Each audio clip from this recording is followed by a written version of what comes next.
Hi, welcome to the Alchemy interview series. I am here with SoulSweat dance instructor Misa Terral, and tonight we are talking about emotions in your dance. Hi, hey. Hi, everybody. Okay. Emotions. Yeah. So let's just start by just saying a little bit about your emotional journey with becoming a teacher. Journey is that when you first come into Alchemy, for me, I was so worried about what I look like to everybody else. Was I getting the steps right? Was I, did I look good in the mirror? Oh my God, looking at myself in the mirror was such an edge and such a challenge, which is probably why I stood in the back in the first place. But as I've journeyed through SoulSweat and stuck with it and kept coming back, mostly for the joy content. The joy was always my first and foremost reason for coming. But as I stuck with it, I started to notice other things peeling, like layers of skin. My fear of looking at myself in the mirror. I mean, I don't necessarily like what I see, but I've started to tolerate it a little bit more and say, oh yeah, there I am, there's me. And that slowly progressed to like, it's not so bad, I don't care. To the point where like, okay, the shirt's coming off. I got nice dance pants. That's right. And you know, that's quite an accomplishment. I think being a female these days, when we're so hard on ourselves about what we look or how we move, or so SoulSweat gave that to me. So it's like a lived experience of real self-confidence and a type of acceptance. Yes. In a real way, in a lived way. Yes. That's amazing. I feel like so many of us are just living with our bodies, but when you're able to find a place like Alchemy where you have permission to unveil your body and thrive in your body, celebrate it, dance it, like we say in class, make it up, do what you want, don't give crap about what it looks like to anybody else.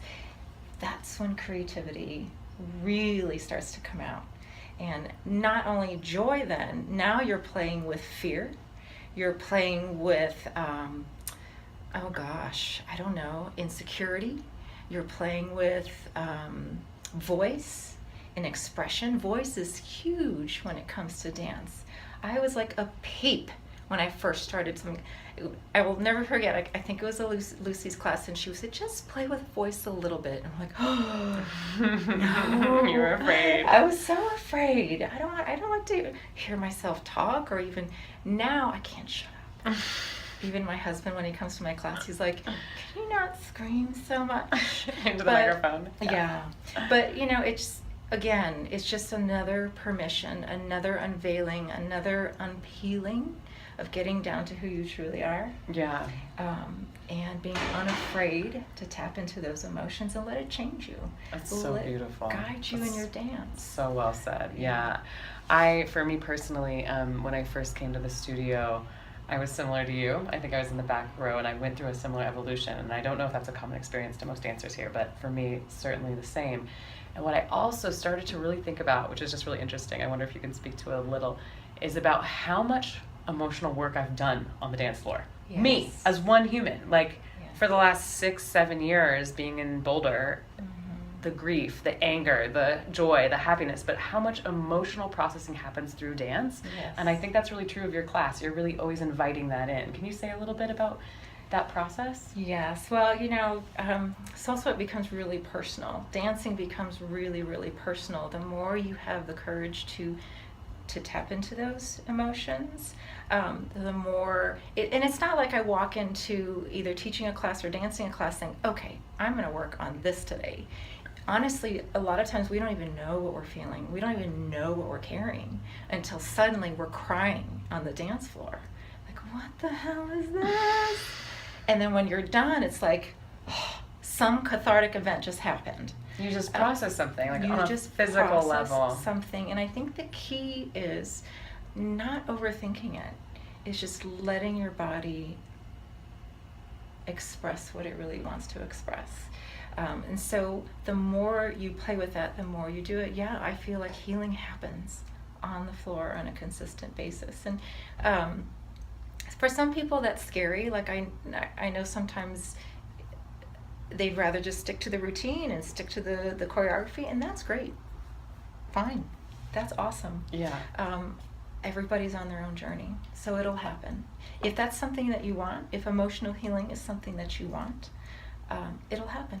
Just show up. It doesn't even have to be a forced thing. Yeah, I really love that. And I wonder too, it's interesting because I know that different people come here at different levels. And in the beginning, I have some close friends that I've dragged into the studio, and I'm like, so did you emotionally process? Yeah. And they're like, I don't know how to emotionally process, because how do I emotionally process when I'm trying so hard just to learn the steps? You know, I'm just trying so hard just to learn the basics. Mm-hmm. So could you say a little bit about that, about that journey from focusing so much, and then what you're saying is like your body knows what to do, trust it, it's gonna happen. Yes. How does that happen, or what's other? What I tell people and what I hope for people, because sometimes, it's scary to come into a dance studio, especially if you don't call yourself a dancer. B, sometimes the steps can be hard because you don't call yourself a dancer, even if you do. Sometimes it's a new teacher and you don't quite know their moves yet. So what I would say, and I know I've already said this, but it's just to show up. If you know that you feel good when you move, and you could just be doing the side to side in the back. Everybody's doing their little grapevine. That's okay. You just do your grapevine. I'm going to do my side to side because it feels good. Yeah. So I would encourage people when they come here to dance what feels good. Not what's right. Not what feels what's good. Technically right. Yeah. And I think every teacher here will say make it up. Every teacher will say get it wrong. And that in itself is a healing. Yeah. The permission to just make mistakes. Screw it up. Because we're all trying to be so darn on and so perfect, and to not make things up. And that is such a tension, I think, that we hold. All the time. So many people hold. All the time. It's huge. And so if this is the only place that you can do that, just let it fall apart and make it up, and let it be this place. You know? Yeah. It's so wonderful. Okay. In the last few minutes here, I just wonder if you want to share anything personal about your own emotional journey, like in becoming a dance teacher and dancing, anything, any story or... Sure. So I never in my life thought I would ever be a dance teacher. I'm not, and I've told people this before, that I'm not trained in any way, save a couple years in high school. Dancing, it was just something that I loved to do, and it felt good in my body. So coming here and just being that dancer and being able to call myself a dancer, starting to strip away those labels for myself, and was a huge growth experience for me. Saying, oh, you know what, I am a dancer, and you know what, I can be a dance teacher, and you know what, I can wear a shirt and be shirtless in front of people and just wear a bra. I have a personal history with eating disorders and body image issues. Like so many women. Like so many women out there.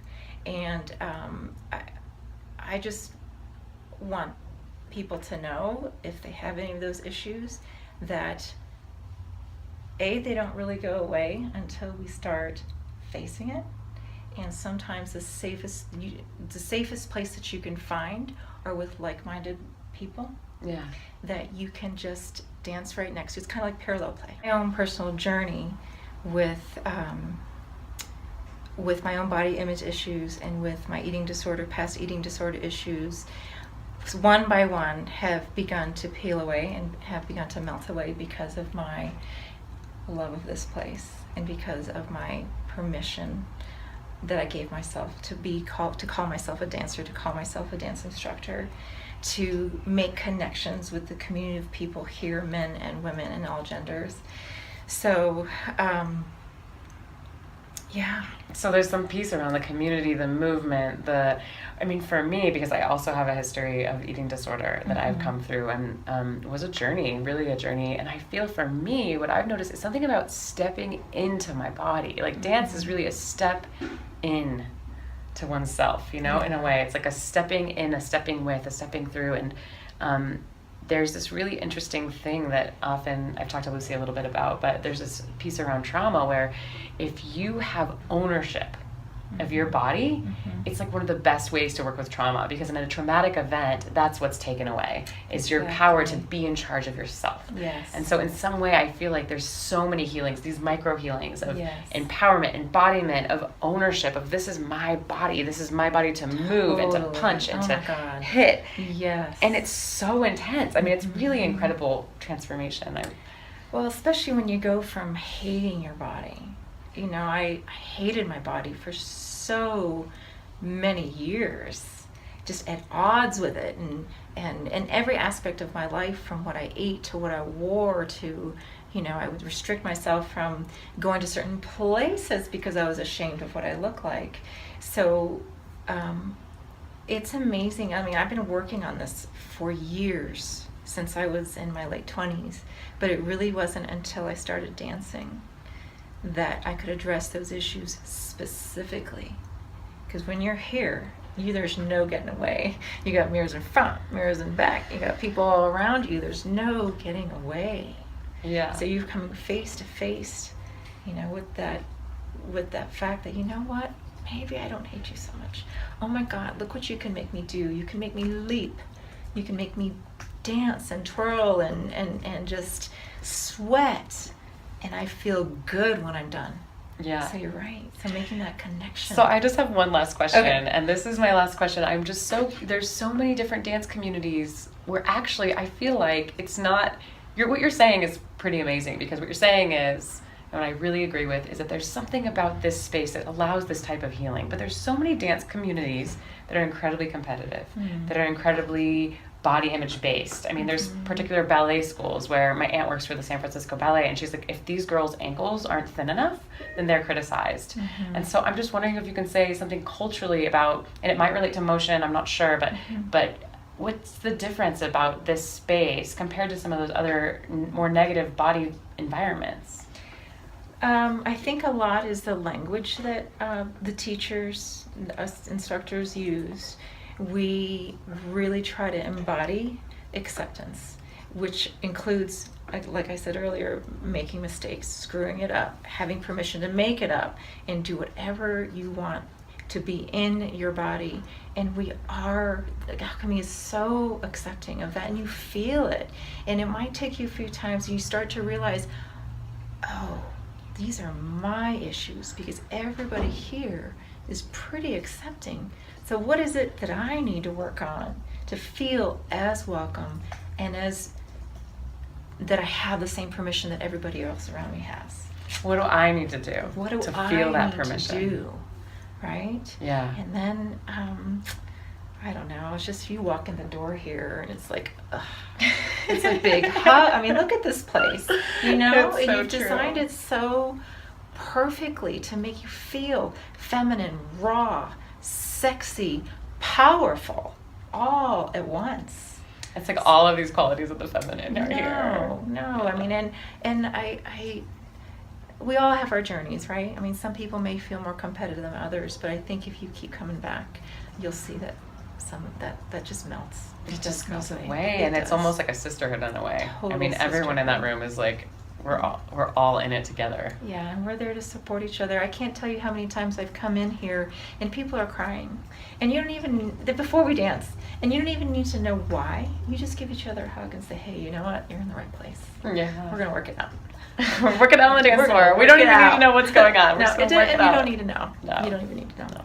So. Well, thank you so much for your time. Yes, so good to see you. Do you want to tell everyone about when your classes are, so if they want to join you? Tuesday night at 5:30 and Friday mornings at 9. We'd love to see you. Let's dance it out. Let's dance it out. Awesome. Thanks. Bye.